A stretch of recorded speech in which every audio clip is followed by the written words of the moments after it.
옛날 한옛날에 엑소플래닛 어느 마을에 옛날 한옛날에 서울특별시 영등포구 어느 마을에 토끼처럼 귀여운 남자아이가 태어났어요. 이름은 김준면. 유명한 교수님인 아버지와 학교 선생님이셨던 어머니가 계신 교육자 집안에서 태어난 수호는 어린 시절부터 부모님 말씀을 잘 듣는 착하고 예의 바른 아이였어요. 어느 정도로 착했냐면은 어린 시절에 봤던 가장 큰 탈선이 형과 싸운 뒤 부모님께 허락을 받고 찜질방에서 하루 잤던 일이었죠. 교육자이신 부모님의 뜻에 따라 공부도 열심히 해서 항상 반에서 10등 안에 드는 모범생이었어요. 유복한 교육자 집안에 착하고 예의 바른 성격, 유명한 강남 8학군에서도 좋았던 성적, 거기에 잘생긴 얼굴까지 말 그대로 엄친아의 정석이었던 수호였답니다.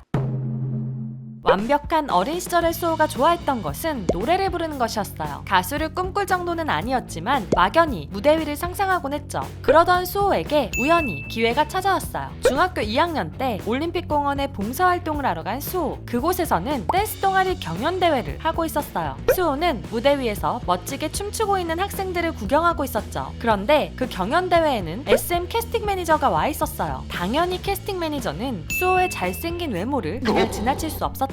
그래서 수호에게도 한번 오디션을 보러 와보라고 명함을 주고 갔답니다. 수호는 고민에 빠지게 되었어요. 가수나 방송 일을 하게 되더라도 대학 진학 후 도전해보려 했기 때문이었죠. 그렇다고 이번 기회를 지나쳐버리기에는 아쉬운 생각도 들었어요. 다행히도 수호에게는 이런 고민을 상담할 수 있는 인연이 있었는데 바로 윤종신. 어떻게 알게 된 인연이었는지는 알 수 없지만 수호는 연예계의 유명인사인 윤종신을 찾아가 자신이 가진 고민을 이야기했답니다. 수호의 고민을 들은 윤종신의 답은 간단했어요. 도전하고 싶으면 도전해봐라. 간단한 답이었지만 이 말에 용기를 얻은 수호는 처음이자 마지막이다 라는 생각으로 오디션을 보기로 했죠. 부모님에게도 바로 말씀드렸어요. 평소 스피드스케이트, 수영, 골프 등 수호가 하고 싶다고 하면 물심양면으로 지원해주신 부모님이었지만 이번 오디션은 걱정이 먼저 앞섰답니다. 그 이유는 수호의 흥미가 6개월을 넘기지 못했기 때문이었죠. 부모님은 수호의 가수나 연기자에 대한 꿈도 그렇지 않을까 생각하셨어요. 그러나 자식을 이기는 부모는 없다라는 말이 있죠. 수호의 끈질긴 설득에 한번 봐봐라 하고 허락하시게 되었답니다. 수호는 SM 오디션을 스스로 처음이자 마지막 기회라고 생각했어요. 그래서 후에 후회하지 않도록 열심히 준비했죠. 그리고 중학교 3학년이 된 수호는 단 한 번의 오디션을 나윤건의 뒷모습이란 노래로 단번에 합격해버렸답니다.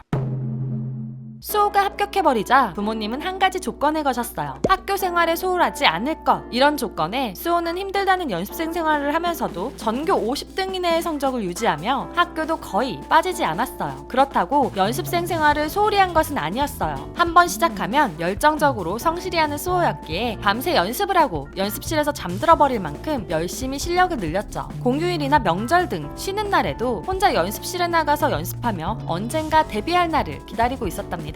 그러나 열심히 노력한 수호에게 들려오는 데뷔 소식은 없었어요. 샤이니, FX로 데뷔하는 또래 혹은 어린 친구들을 부러운 마음으로 바라봐야만 했었죠. 열심히 노력하면 언젠가 돌아온다는 긍정적인 사고방식을 가진 수호였지만 데뷔를 할 수 있을까 하는 조급한 생각도 들었어요. 끝나지 않는 연습생 생활과 수호의 조급한 마음은 결국 큰 사고로 이어지게 되었답니다.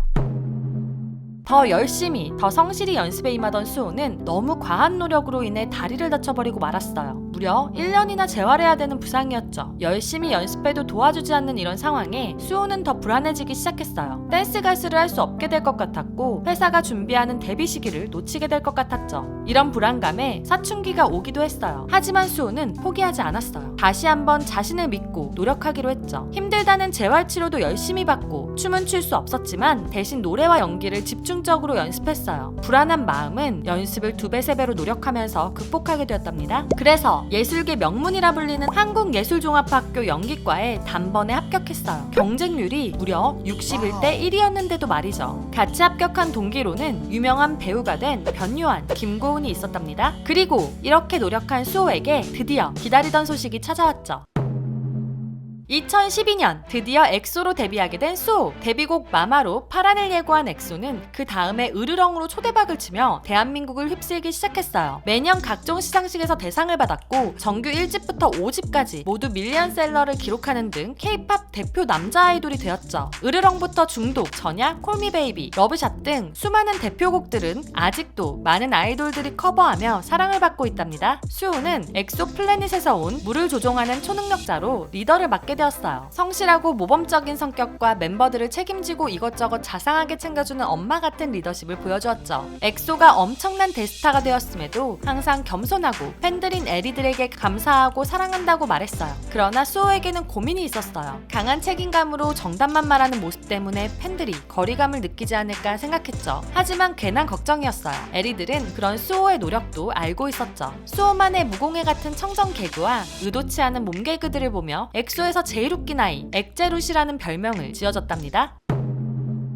그러나 정상에서 달리던 엑소도 피할 수 없는 것이 있었어요. 대한민국의 남자로서 의무를 지켜야 했죠. 그 시기가 다가오자 엑소 멤버들은 단체 활동보다는 개인 활동 시간이 더 늘어났어요. 수호 역시 마찬가지였죠. 수호가 먼저 도전한 개인 활동은 연기였어요. 독립영화 글로리데이를 시작으로 여중생 A, 단편영화 선물까지 소박하지만 단단한 필모그래피를 쌓았죠. 그리고 뮤지컬에도 도전했어요. 특히 웃는 남자에서 보여준 수호의 연기력은 많은 사람들이 감탄할 정도였죠. 또한 솔로 앨범 자화상은 직접 앨범 전곡을 작사하며 수호가 하고 싶은 음악을 보여주었답니다. 거기에 데뷔 초부터 이어온 기부는 누적 금액이 1억 원을 훌쩍 넘기며 많은 팬들에게 선한 영향력을 전파한 수호. 그러나 수호도 팬들에게 잠시 안녕을 말해야 했어요.